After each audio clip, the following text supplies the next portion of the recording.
Okay, go ahead. Great. Well, hi, everybody. I'm Cooper. I'm the chief quitter here at QuitCarbon, and we're a mission-driven for-profit organization that seeks to accelerate our transition of homes off of fossil fuels. I'll share with you some things we know about how to do this and recommendations for next steps. Of course, we have plenty of time for questions. Um, and I've tried to put together a few slides that are approaching this topic kind of through the lens of climate activism, because that's an appropriate lens, I think, for this group. But there's lots of lenses, right? Some people just care about having a hot shower, and some people care about their high utility bills, and some people don't want to be supporting the war in Ukraine by buying more natural gas. There's all sorts of reasons why folks come to think about electrifying their homes. Um, this was one of the reasons for me really feeling and seeing the effects of climate change, right? Back in 2020, when intense wildfires blocked out the sun during the day. I think lots of us have our own connections with the climate crisis and how it sort of becomes real for each one of us. And with folks like you, I don't need to give you any convincing that it's here and it's getting worse. But luckily, we know what to do. We know that we have to stop burning fossil fuels everywhere and soon. And that means that we need to each stop burning fossil fuels. And for most people now, most families in most circumstances, at least here in sort of coastal California, that means most importantly, addressing the fossil fuel combustion in their homes. Because for many of us, our homes are our single largest source of climate impact. I think that's not a thing that most folks think about. They think about climate impact being something far away from them or outside of their control. Climate impact is increasingly, because other sectors of our economy are cleaning up their act, it's increasingly our own responsibility, our individual responsibility. And for most of us, it is the number one most powerful choice we can make is switching our two appliances, our water heaters and our furnaces, to be electrified. So here's a little analysis from San Francisco, and we can see that just over 40% of climate impact comes from buildings, and almost all of that comes from burning fossil fuel in buildings. I'll point out that tiny little slice of electricity, 3%. When I got started in working in this space, I thought that electricity was a major source of climate impact. It just isn't, at least not in California, and increasingly not in other places as well. But burning fossil fuel in buildings has barely changed in recent years and really needs to, and that's mostly what we're talking about today. Of course, there's also that big red slice, transportation, right? But luckily, I think folks are increasingly becoming aware that electric cars and electric transportation in general is better and can be cheaper and is really superior in a lot of ways. But folks don't mostly know that about their homes. And when we talk about our homes, mostly what we mean is our furnaces and our water heaters. They're not the things you touch every day. They're not the things that you cook your food on or dry your clothes in. You might imagine that those things you see and touch every day are much larger sources than they are. They're just not very big. If you change one appliance in your home, you could either change the one that is half of your climate impact or the one that is 5% of your climate impact, which is why we tend to focus on water heaters and furnaces. Those stoves, of course, have really important health impacts. I don't know if you've seen these two graphics. They really were impactful for me. So here in the Bay Area, our homes, our buildings, they're generating more lung-damaging NOx pollution. Now, previously I was talking about climate impact, which is for the most part CO2, carbon dioxide. But NOx is another thing, nitrogen oxides, that is produced when you burn gas. And it has local impacts rather than global impacts. It causes smog and other health impacts. And the gas appliances in our homes they generate way more NOx pollution than our cars or our power plants. I mentioned before that other sectors of the economy have really cleaned up. Electricity generation has really cleaned up a lot. It's gone way ahead of our homes, and now we are a bit behind. But luckily, we've got some amazing opportunities to catch up. And then, of course, there's the air quality inside our home, right? There's the health impacts of gas stoves. Though they've been known for decades, it's only just recently that the science is getting a lot of publicity. And we're seeing analyses like this one that shows that living in a home with a gas stove sharply increases children's risk of asthma. I'm getting older, and some science that we've seen that's sort of a meta-analysis that we think is pretty convincing, but we're looking forward to even more, is showing some likelihood that gas stoves also hurt older adults by accelerating cognitive decline. I don't know about you, but I want to keep all of my cognitive powers for as long as I can, which is why I now cook on an induction cooktop, but a plug-in induction cooktop, not yet a full-size induction range, because like all of us, I'm on a journey to electrifying my home, and I haven't quite gotten around to doing the gas stove. So when we talk about electrification, what do we mean? Well, here at QuitCarbon, and I think a lot of folks in our space, we mean the things in pink, with pink arrows, but not really batteries and solar. And I'll tell you about that in a moment. So what do we mean? Well, we mean switching a gas water heater to a heat pump water heater, and we mean switching a gas furnace to a heat pump. We mean switching gas stoves to induction cooktops. They're really amazing. And of course, we mean heat pump dryers, and if you're lucky enough to have a pool, a heat pump pool heater, and a EV charger if you can charge your EV at home. And how about these new electric fireplaces that are incredibly realistic, and they make heat. But we often get asked, oh, electrification, you mean solar and batteries? Well, not really. And here's why. Here's another surprising thing I learned. So here's that chart we saw before, right? Showing us the sources of climate impact. So let's say everybody in San Francisco got solar and batteries, and their electricity went from being quite clean to even cleaner. Well, that little 3% pie slice, that slice would shrink. That's good and all. But that 35% pie slice of natural gas, it wouldn't change at all. When you get solar and batteries, it does not affect how much gas your water heater and your furnace burns. And so the climate impact of getting solar and batteries is really quite modest. So one of the things I've learned along the way is that solar and batteries are not really about decarbonization. They can be about bill savings. And in other states, they can be more impactful because their electricity generation mix is still quite carbon intensive.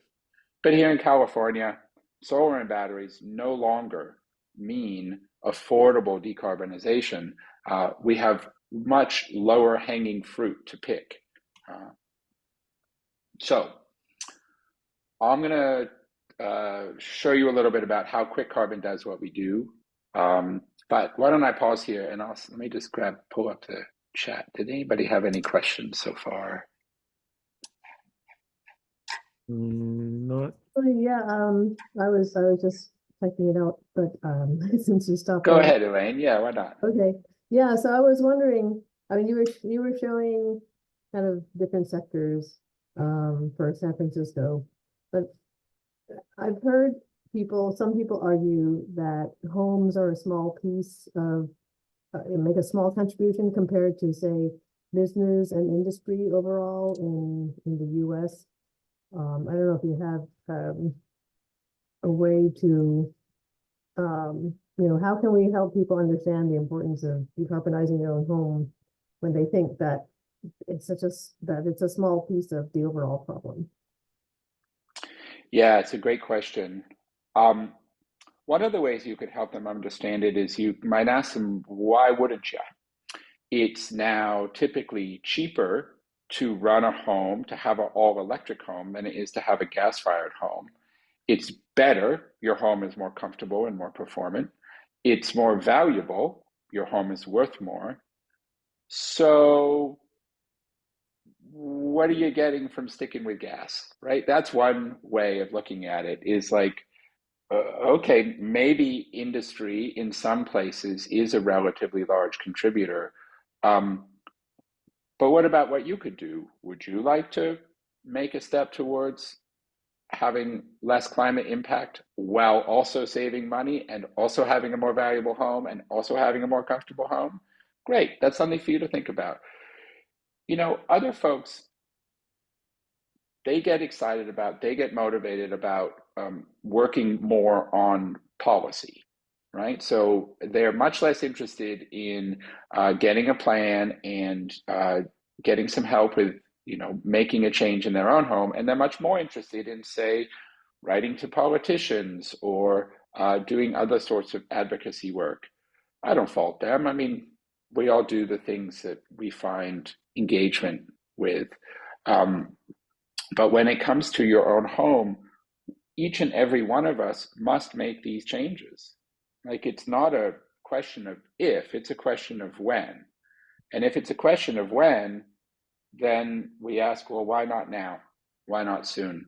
What is it you're hoping to gain by waiting, right? Do you think that there's advantage in having more fossil fuel consumption in your home?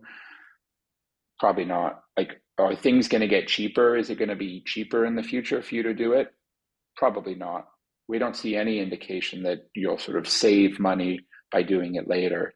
But if you have other priorities and other interests, hey, I get it. Well, Go ahead, Catherine. I wanted to just say all of those are helpful rationales, but some of the current rationale, I'm sure you'll get to this, is the tax credits and rebate programs from the Inflation Reduction Act and bipartisan infrastructure bill. And those, sometimes that sense of immediate return is a helpful way to sell it, I guess. Yeah, quite. You could say free government money. Do you want free money, or would you prefer not to have free money? Right now, there is quite a bit of free money available. The free money does ebb and wax and wane. It comes and goes. I'll talk a little bit about that. And having an advisor, somebody watching out for you, I would suggest QuitCarbon, to help you identify the optimal times to take advantage of all that free money is a good idea. Trying to keep track of it yourself and figure out when's the best thing for my house, for my different appliances, for my different priorities, for the local market is fiendishly difficult. And frankly, it's part of why we started this organization in the first place. We were trying to figure out which rebates should I get and when should I get them and in what order and how much. It just made our heads explode a bit. And it also is really difficult for contractors to figure out.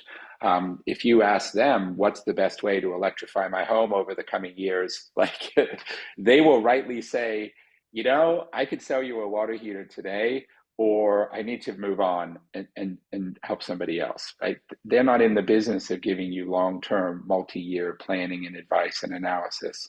It's not their business model, but it is ours. So yeah, free government money is a great way to highlight the benefits and encourage action. So the way we help folks get free government money, help them get their homes off of fossil fuels, is first, we would do a little digital assessment online. This is all virtual. We can, in some cases, come to your house, but usually we don't. Usually we do this all from afar.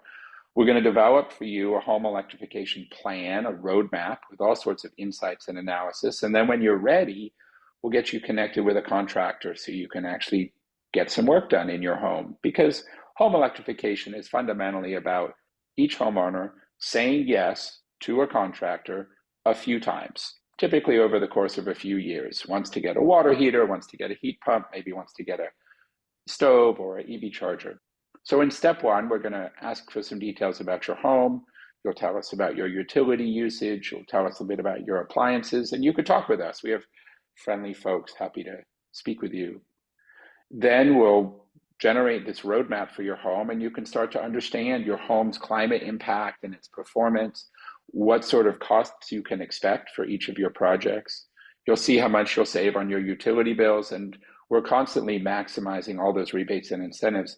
Catherine, you mentioned the IRA and the HJ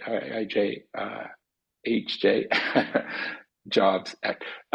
Indeed, those are supplying money. And also, there have been rebates and incentives around for years. And in some locations, there might be 4 different incentives that apply at the federal, state, regional, and city level. Many of those incentives predated the Inflation Reduction Act, and there's more coming. So luckily, there's lots of free money, but working out the details is tricky. That's why we're here. And then when folks are ready, we'll connect you with a contractor, and we will benchmark their bid. So we'll have a look at the bid and make sure the price is in the range of what's fair for projects like that in your area, and also make sure the scope is correct. This has been one of the hardest parts of doing electrification without QuitCarbon, is figuring out whether your contractor is giving you a good bid. It's really hard to know. The traditional way of doing that has been, well, get 3 bids. And maybe by getting a bunch of different bids, I can start to understand whether any one of them is good. But you would be surprised how many people we hear from who said, I got 3 bids and I'm even more confused than when I started because they're so different. So we do it a bit differently with benchmarking. I'll go through a few more points here, then pause again. I see Robert's mentioning that some CCAs also provide incentives. That's right, community choice aggregators, community electricity providers. Some of them do provide incentives. Sometimes we get asked about, well, shouldn't I use up my appliance, right? Isn't it wasteful to get rid of a functional appliance? Shouldn't I wait until it's failed and then replace it? We've seen the math, we've done the math too, and the answer is crystal clear. No, you should not. There is never any advantage, any climate advantage to using up an appliance. And typically there's no economic advantage either, given the rebates and incentives plus the bill savings. The appliances themselves get recycled. You know, furnaces and water heaters are full of easy to recycle and valuable steel and other metals, and they are easily and consistently recycled. They do not go to the landfill, they go to the scrapyard. The climate benefit of using up, of not using up a working appliance and instead replacing it with an electric appliance are significant. And the benefit to the climate occurs almost immediately after replacing your appliance. There's an important step 4 that I didn't really have, and that's part of what y'all can do, is help others, right? Tell them how much you have enjoyed electrifying. Tell them how well it's working out for you. Tell them that QuitCarbon gave you free, easy assistance and it worked out great. Really spreading the word is so vitally important. We need more stories being told in the community. So as in your roles as climate activists, this is one of the most important things you could do is find a mouthpiece and use it. So let's have a little bit look at the money here. So let's say you want to get a heat pump water heater, and there's an estimate that comes back from a contractor that's $9,000. Wow, like that seems expensive at first, but let's walk through the details. So recently, there were $7,700 in rebates. Now, these rebates recently went down, but they will go back up in the future. So let's just use this as an illustrative example. So now you're only talking about spending $1,300. That's a lot less. But wait, there's more. You're going to save $2,500 on your utility bills over the next 15 years. 15 years is about how long the heat pump water heater will last, so it's a useful analysis period. And so now you're getting paid to electrify, right? You've gone from thinking you're about to spend $9,000 to actually feeling good about the fact that somebody handed you $1,200 to cut your climate impact significantly. Well, that seems pretty great. A new gas water heater, if you really want to compare apples to apples, is going to cost you $2,000 to $4,000 just for the water heater. Now that's for a high quality install done with permits by a skilled contractor and not a bottom of the line gas water heater. We're trying to do apples to apples comparison here. And note, we didn't put any value at all on the fact that your home is better and safer, so is your community, and so is your planet, right? We pretended that all of those things are worth $0, and we know they're not. So I think we feel in this scenario like the economics are great. Now, it's true, I picked a good example. If you're thinking about getting a heat pump for heating and cooling your home, the numbers are different. They tend to be bigger. But when you compare them to getting a new gas furnace and say a new air conditioner, because heat pumps heat and cool your home, then you're back in the realm of things being comparable or maybe even better when you electrify. Now, Glenn, I think you mentioned the incentives changing when we were talking before. Indeed, incentives change, rebates change, financing options change, tax factors change. QuitCarbon, this is part of our job, is that we assume all these incentives will change and we keep careful track. We try to discover these changes early, and then we're communicating with our clients. We're letting them know, hey, you might want to hurry up, or hey, we advise you to wait. In some cases, we're negotiating improved pricing from contractors when a few people act together, and when a few people in a neighborhood are buying the same appliance around the same time.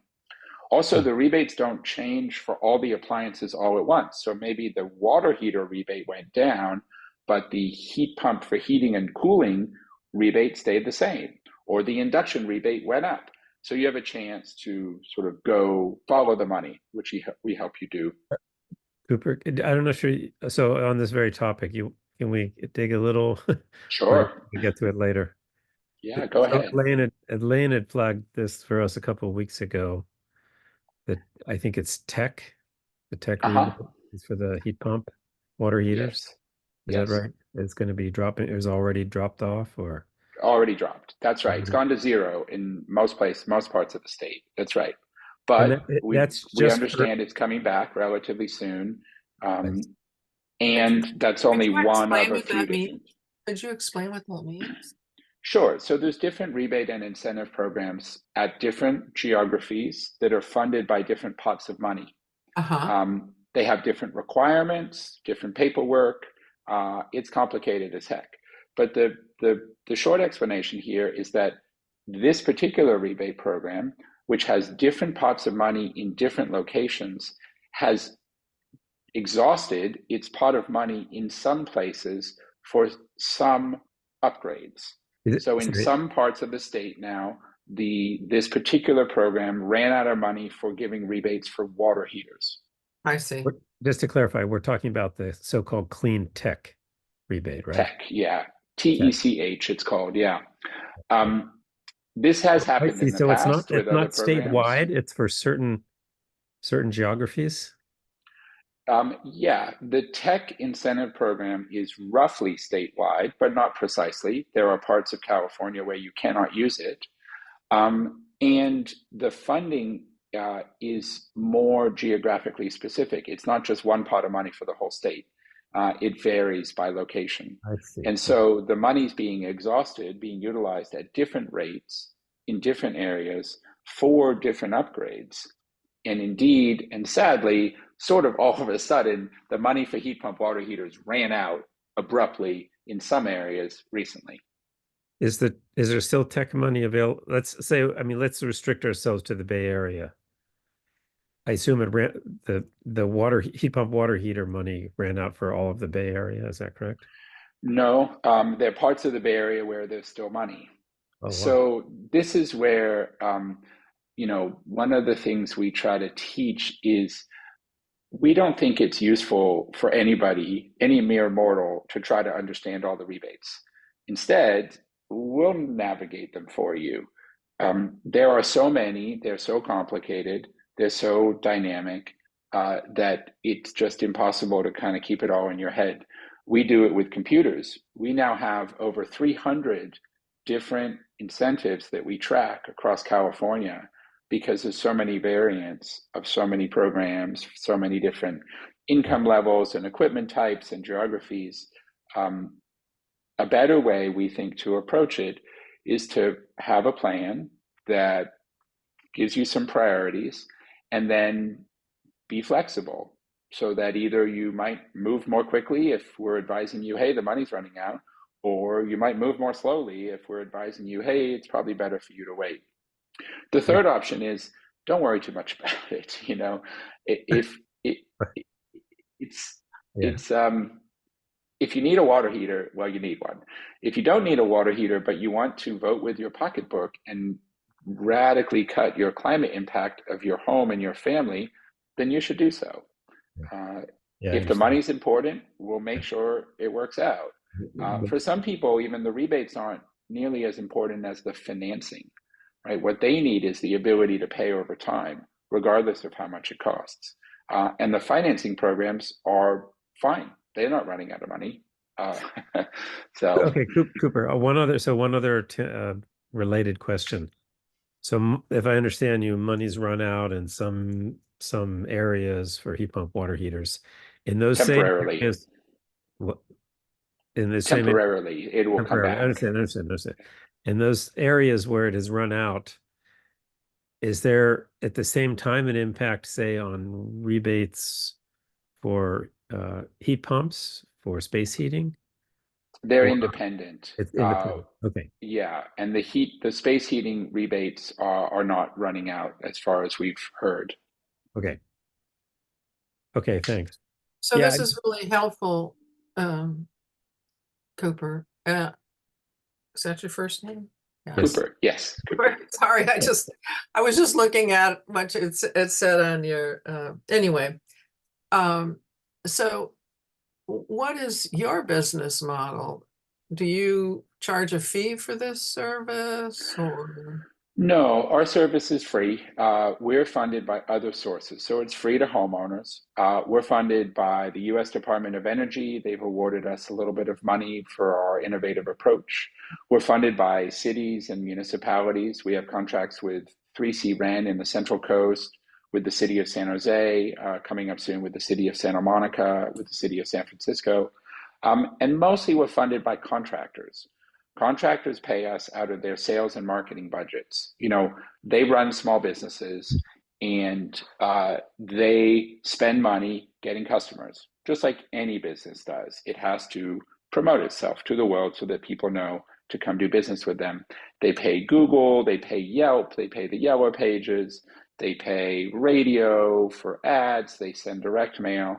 Every small business has a sales and marketing budget.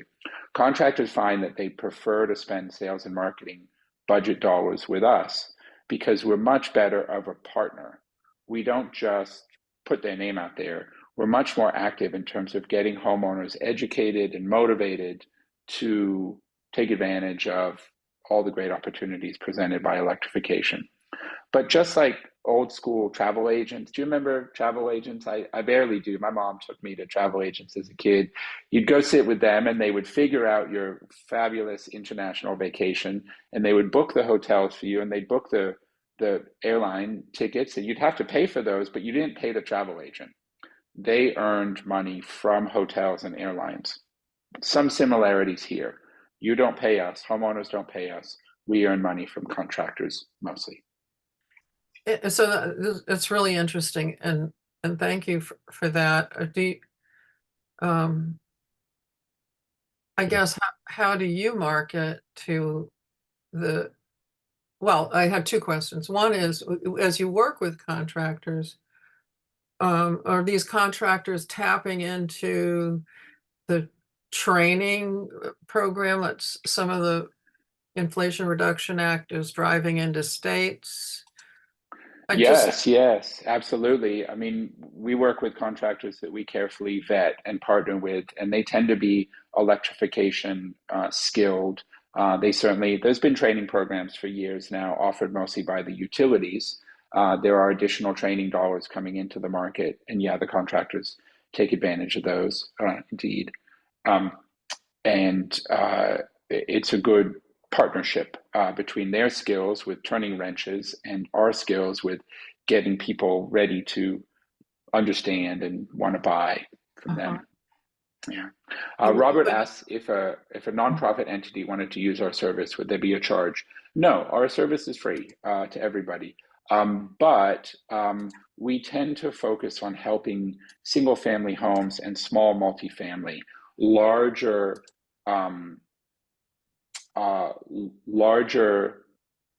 sorry, I'm just getting messages from my kids that I'm on a presentation. Sorry, can't pay attention. Larger buildings, larger commercial buildings, even churches and temples potentially are using really different contractors and technology. So maybe they need much larger pieces of equipment. In some cases, they're not. So in some cases, the water heater might just be the same as a normal residential water heater. So we can help in some cases. Small business? But we don't charge. Same small business, it might be similar type equipment to homes. It might be really different. If the equipment is similar, we'll try to be helpful. If the equipment's really different, it's just too far out of our expertise. That's helpful. That's great. Yeah. So Sandra, I think, has her hand up. Go ahead, Sandra. Yeah, on this previous slide, I didn't understand a couple of letters, LMI. Oh, low moderate income.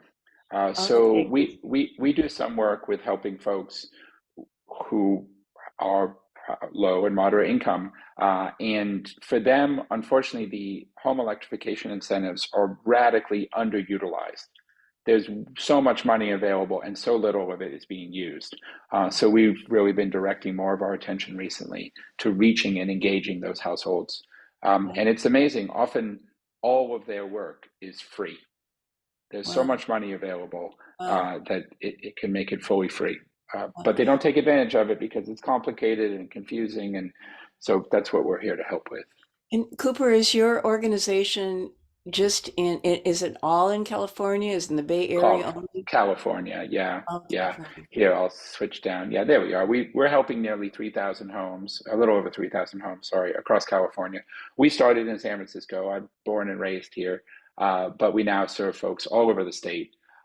So one of the things I'll ask of all of you is, one, please sign up, right? Our service is free and easy, and you'll learn a lot about electrifying your home.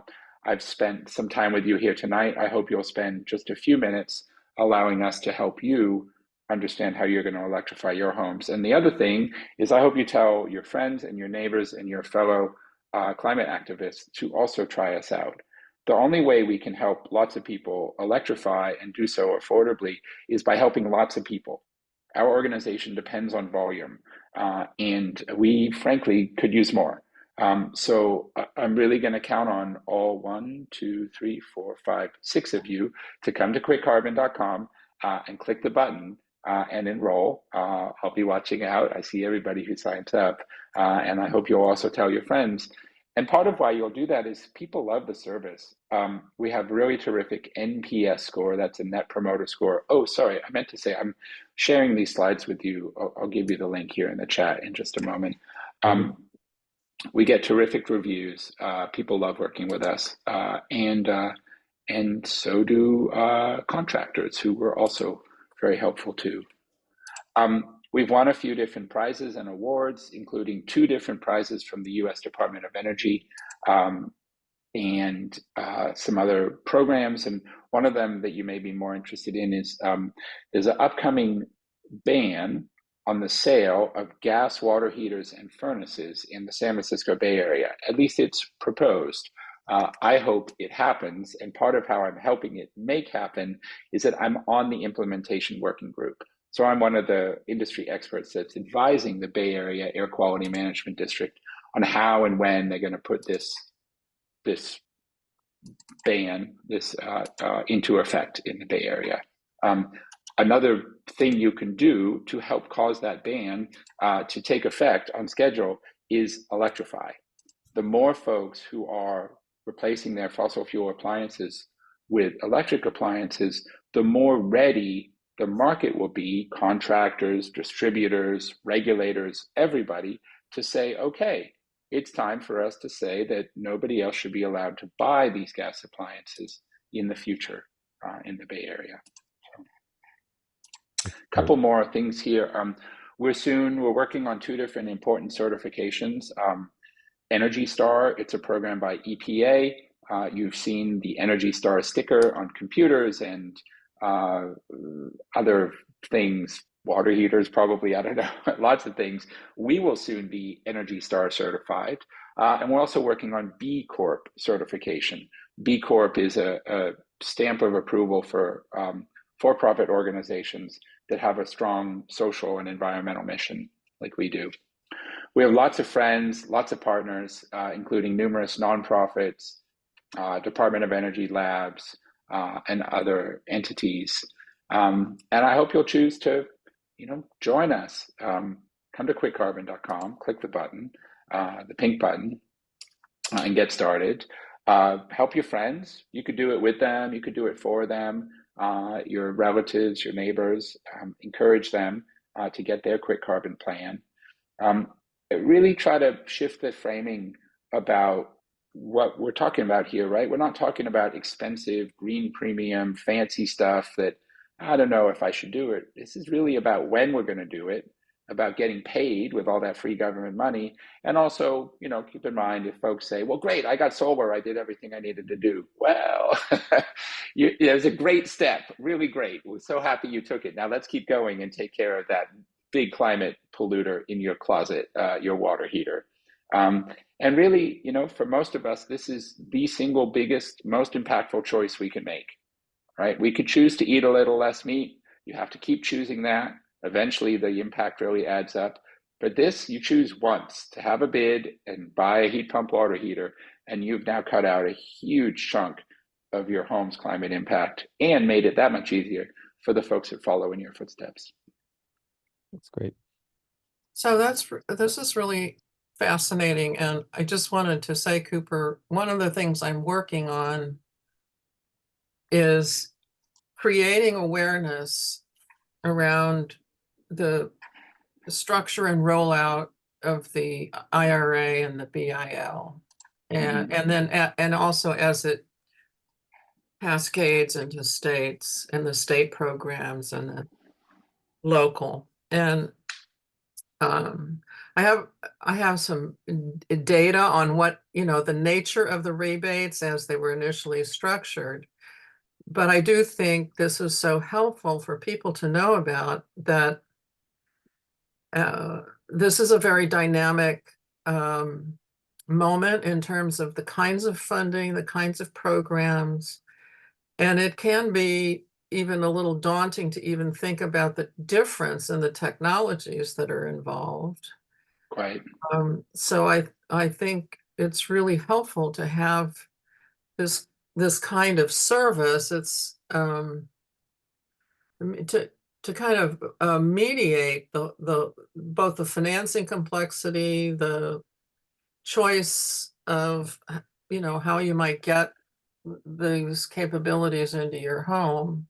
That's right. The different scope, the timing, when to do what, Timing, sooner or later. Yeah. And how do you tie into financing organizations at all? A little bit. We're working on that more. One of our favorites is an organization called Go Green. It's run by the California State Treasurer's Office. We refer folks to them. And recently, due to our collaboration with them, they changed their rules so that we can now officially work with Go Green and their banks and their clients. Previously, we could only sort of be off to the side saying, hey, that's a great option, good luck. We would tell homeowners and contractors, good luck. Now we can actually do paperwork and help people navigate the process. We like Go Green because it is below market rate cost. So the interest rates are below market rate. And it's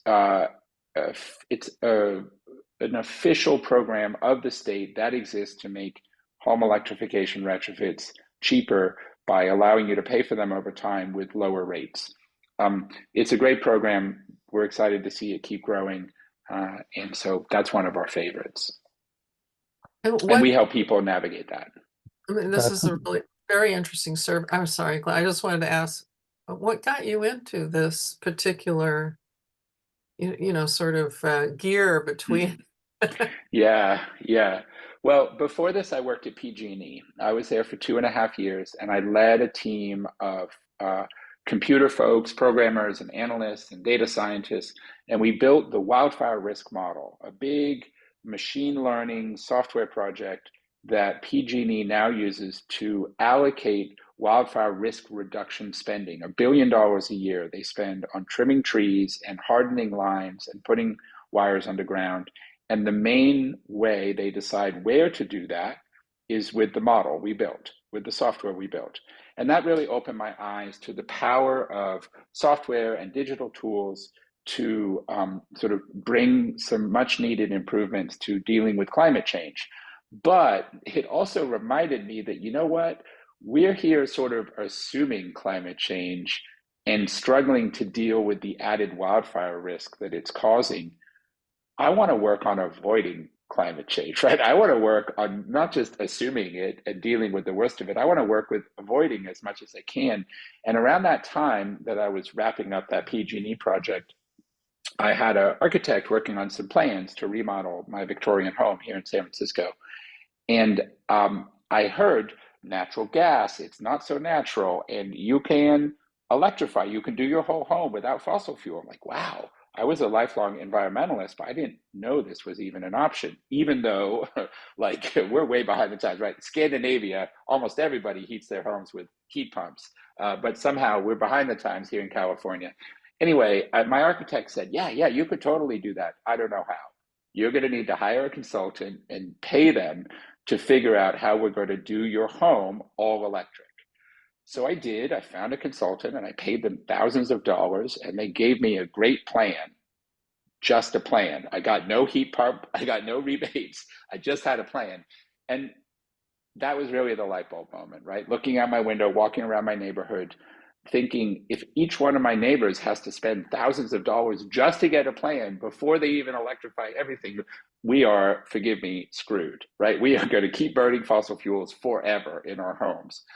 So started a long process of research with homeowners, with contractors, spending a lot of time with the trades. Long ago, I had been a general contractor, spending time with the incentive programs, with a lot of climate activists and other sort of policy and advocacy groups, and figuring out what was needed. And we think what's needed is us, is QuitCarbon. We designed it to serve first ourselves. Me and my colleagues all had the same experience, either paying a lot for a plan or getting the runaround from contractors or trying to use existing educational services like the Switch is On. The Switch is On is great. They'll teach you a little bit about electrification. There's a big old list of contractors, but then like so often you get stuck. Like it doesn't really work. It doesn't actually give you the personalized assistance that you need. And so that led us towards doing this. Thank you. Sorry, long answer. I see Sandra and Glenn had their hands up. Yeah, I got several questions, so I'll try to rattle them quickly. Sure. First Try of all, to answer quickly. How many folks in your company? There's 10 of us. 10 of you. Okay. Handling the whole state. Correct. Mostly. We do that with a lot of clever computers. Yeah, excellent. You have some insider, you're in the work group with BACMUD. We are, of course, following that, and we're advocating for the BACMUD ruling on the gas appliance ban. What any inside dirt on? There's like a 2-year off ramp, right? Is there much opposition? Or oh gosh, I'm sure, but we don't see it in the implementation working group. So within the working groups, they've tended to. It mostly seems to be sort of neutral and positive folks. There's not a bunch of fossil fuel folks in there trying to. But you can be certain behind the scenes there are. Okay, I know. Like during the initial hearing, actually, the AHRI guys, the National Air Conditioning, Heating, Refrigeration Institute, had a long, detailed sort of exposition, basically complaints about implementation. Are they still resisting? Oh, I'm sure. Absolutely. I get a lot of industry journals here. I get tonight when I lay down for sleep, I'll be reading Plumber magazine and the news from the HVAC contractors, and HVAC business magazine, and the indoor comfort news. And so I keep close abreast of what's going on in the industry with their opinions on these matters. And I'm just starting to see glimmers of rotation away from like, hell no, to, there's a lot of free government money and maybe we should help people get heat pumps, because people seem to kind of want heat pumps. Some people do. And there's free government money. So I'm starting to see it there, but I think at the industry level, the industry association level, we're still seeing a lot of resistance. There's also a little problem with the incentives and industry. We do see this effect where, like, when the incentives come, contractors raise their prices, and then when the incentives go, maybe they're a little more willing to lower their prices. Oh. There's nothing to be done about this, really. I mean, really what should be done is that we should take money away from incentives and put it towards financing. Like, when loans are cheap, contractors don't raise their prices. But when free money comes up front, then contractors will capture some of it. But hey, it's at least pointing people in the right direction. And still, like, we have helped people get free heat pump water heaters after all the rebates. So it's not like the contractors, took all the money and left you paying a lot. And it's incentivizing the marketplace, and it is. It's yeah. Okay. Next, another question. Sure. And then Sandra. A lot of not very positive sort of rumors about Bayren. What is that? What did you say? Bayren. So Bayren, Bayren, that's a program funded by local municipalities, local governments. I think they get some utility money, and they offer some rebates. They will help you. Allegedly, they'll help you in a similar way to us. They'll give you advice on electrifying your home. I hear some people have a great experience with them. Many people, though, I hear have a pretty mediocre experience with them. Bayren is challenged by the fact that they're not actually, they run things under contract. So like, there's a nonprofit or there's an organization that then contracts with a for-profit. It has a very strict way of doing things, has to adhere to the contract. Because they have all these stakeholders. They have very little operating flexibility. We have lots of flexibility. We are just us. We don't operate under contract in any sort of restrictive way with anybody. So we can shift and adjust as needed. Bayren is changing, though. Bayren is really starting to focus on low, moderate income homes. As well they should, right? The hardest part of this space is helping folks who are working 2 jobs, living paycheck to paycheck, don't have the time or the money to deal with this. They need an extra hand. And Bayren and other providers have not been good enough at giving more help where more help is needed. But I have a lot of hope that they're about to rotate in that direction. And so what we may see is that Bayren will actually get even less helpful to market rate customers, so that they can be more helpful to low, moderate income. That'd be great. That'd be a great outcome. Okay. I have some more, but I'll maybe save them for Sandra, later. you want to? Yeah. Sandra, get a word in here. Well, I just wanted, Cooper, I just wanted you to feel that you've at least recruited one new client. Great. Because we're just waiting for PG&E to bring in more electricity so we can get a heat pump and hot water heater.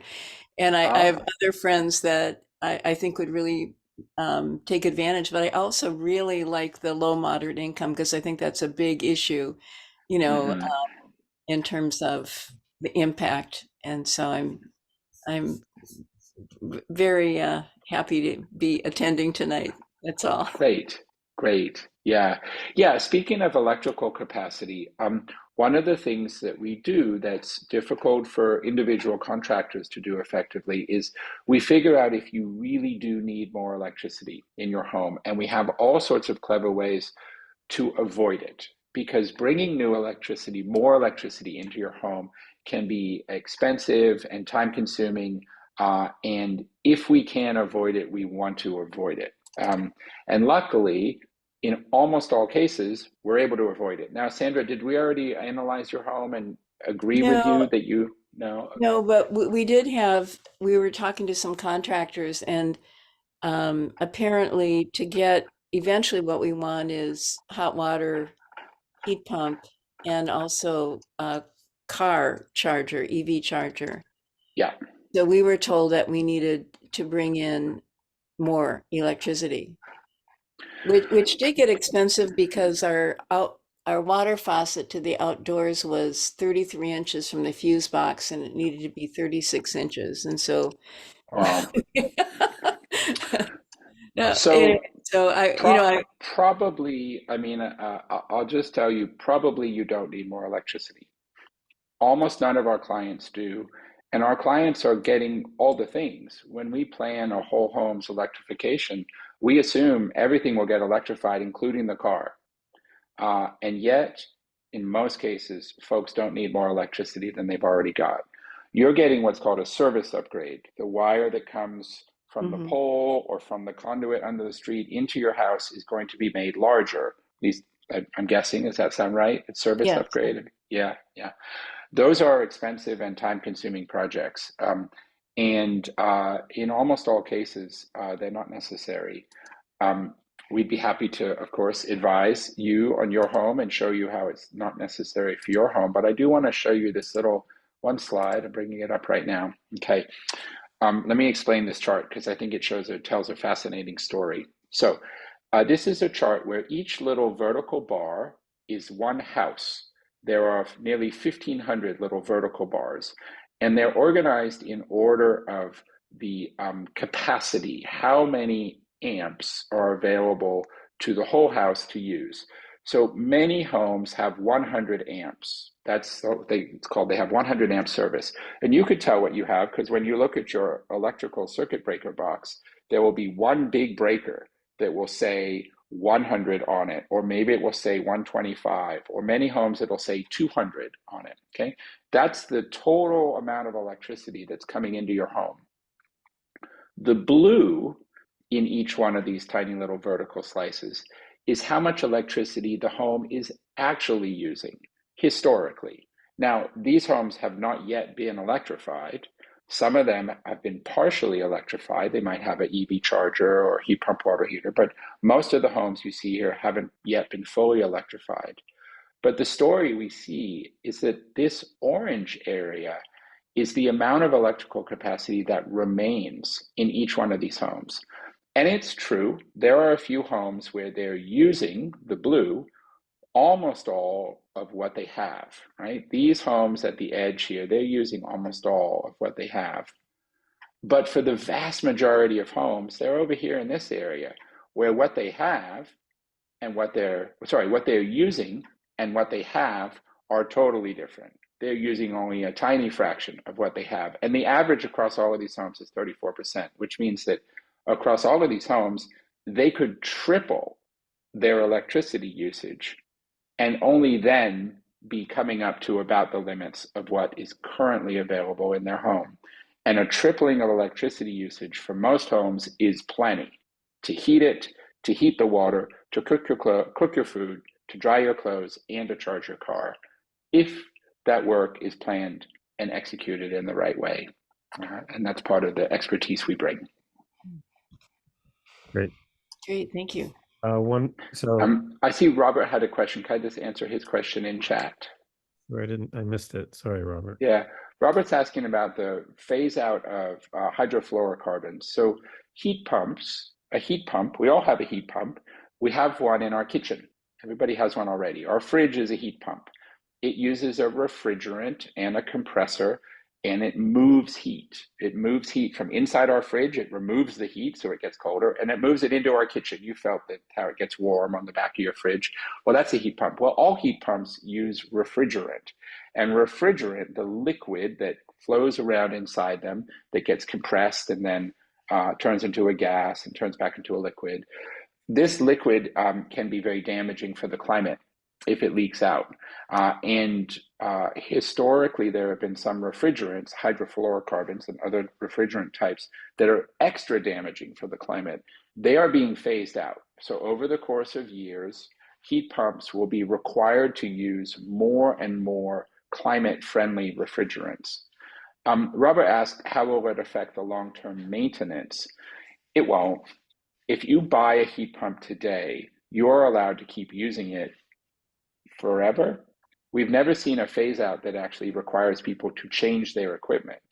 You can keep using your equipment.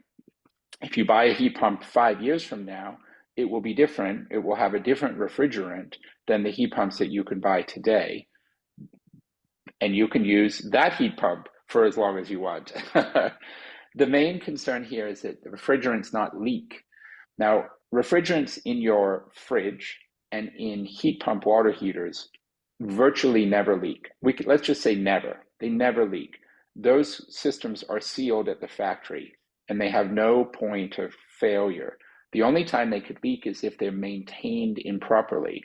Fridges don't typically require any maintenance. As you may recall, when's the last time you had a refrigerator repair person? You just use it for a couple decades and then you get a new fridge. Now, when that old fridge is disposed of, the refrigerant is taken out carefully in a way that does not impact the climate. That is the regulation, and it tends to be followed very precisely because the penalties are significant. The little tiny challenge we face is that when it comes to a heat pump for your home, there's a lot of connections that need to be made by your HVAC contractor, and they need to be made correctly so that the refrigerant doesn't leak out. Picking a quality contractor who follows a quality checklist and does the work correctly will make it so that the chances of those leaks are virtually zero. And even if there is a little leak, you still come out way ahead in terms of the climate impact compared to sticking with gas, right? There's no upside to saying, well, I'll just keep burning gas because maybe someday somebody's heat pump might leak. It doesn't work out. It's always better to get a heat pump. I hope that answered your question, Robert.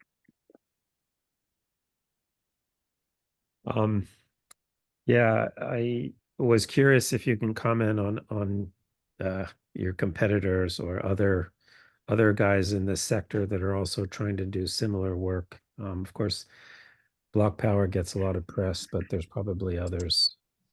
Yeah, Block Power does get a lot of press.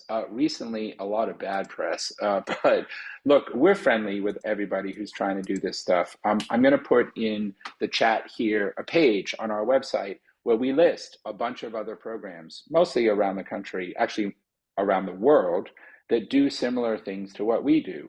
They help you understand how you're going to electrify your home. Some of them are also contractors. So they will do a plan for you and then they will sell you a heat pump. We're not a contractor. We don't sell you anything. You can't, we work with contractors, but we're not a contractor. Some of these are. In the Bay Area, really it's just Bayren. There's really nobody else we've found that does what we do. Block Power is a tiny bit active in California, but recently Block Power told us that they're going to be sending us all of their single family home clients. So they really focus on large multifamily projects. That's their expertise. Just like our expertise is single family homes, and we avoid large multifamily projects because they're so different. The equipment, the contractors, the rebates, everything's so different. So Block Power is around a little bit.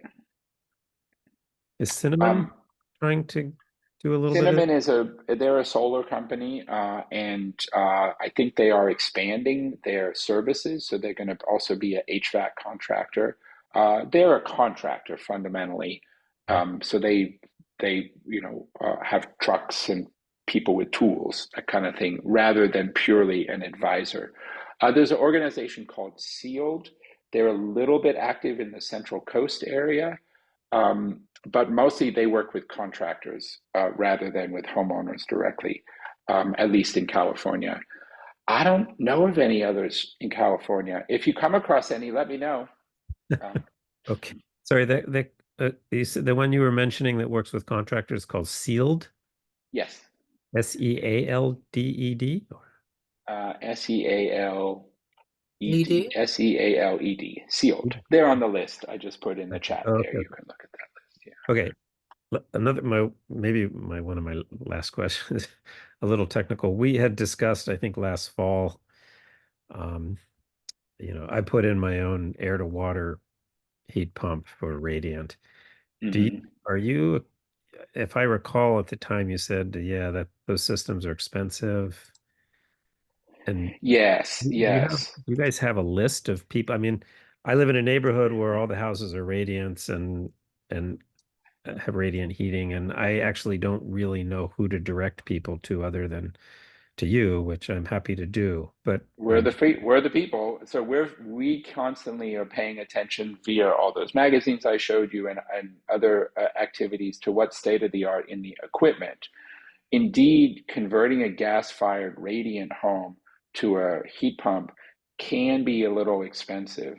The rebates haven't really caught up, and the equipment and the mostly the labor is still relatively pricey. We're starting to see some developments in that area. There's some new equipment coming out that we think may lower the price of those projects in some circumstances, which would be great.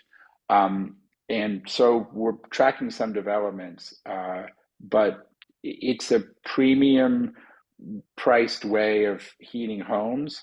And unfortunately, electrifying it is also premium priced for now. okay. By the way, I had heard through a national level contact I had that Energy Star is working on, or Department of Energy is working on getting a Energy Star category for air to water heat pumps that maybe come on board 2024. Yeah, 2024, I've also heard that 2025, Energy right? Star is talking about removing Energy Star from gas appliances, all of them. Wow. Yeah, Wow. which would be great, right? Like, come on. Let's not pretend that there's some extra benefit in burning ever so slightly less gas. The benefit is in burning no gas at all. We are no longer in a position where we should be supporting partial measures, small reductions in large climate impacts, especially given that we no longer have to. Like the equipment is plenty good, right? There's many other parts of the world where they heat and cool their homes and their water, and they do it all with heat pumps, and they live well electrically, and it goes great. We're not talking about weird cutting edge, bleeding edge stuff. We're talking about things that are just normal elsewhere, but not so much here. Okay. Anybody Right. else have any other questions?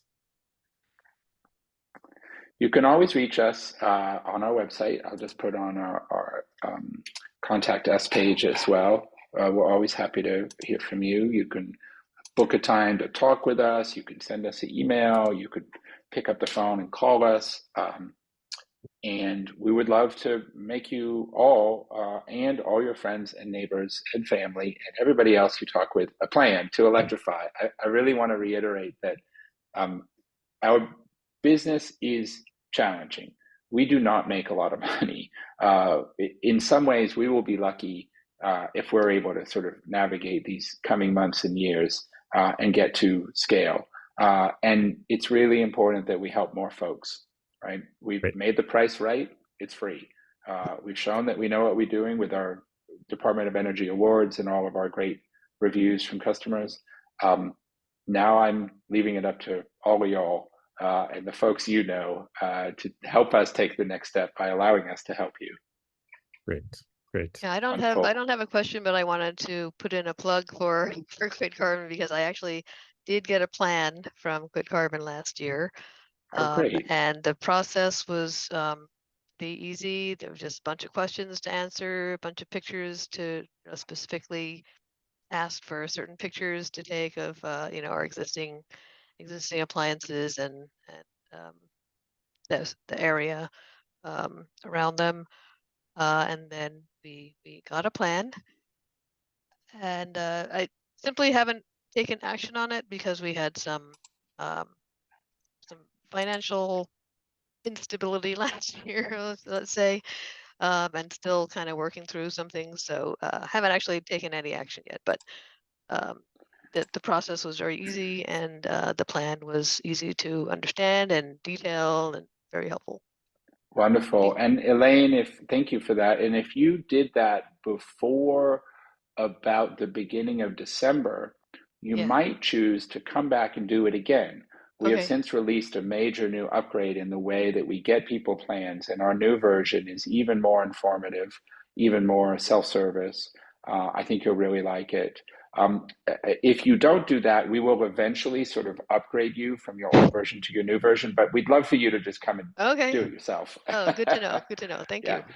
you. And be sure to mention when you're signing up, put a little thing in there like, I'd love to know how to make these things free, right? How do I actually pay for this? Like, ask us, pull that from us. We want to get better at figuring that out for you. And hopefully we can find a way to either make it free with rebates or make it dirt cheap with below market financing, or both. Okay.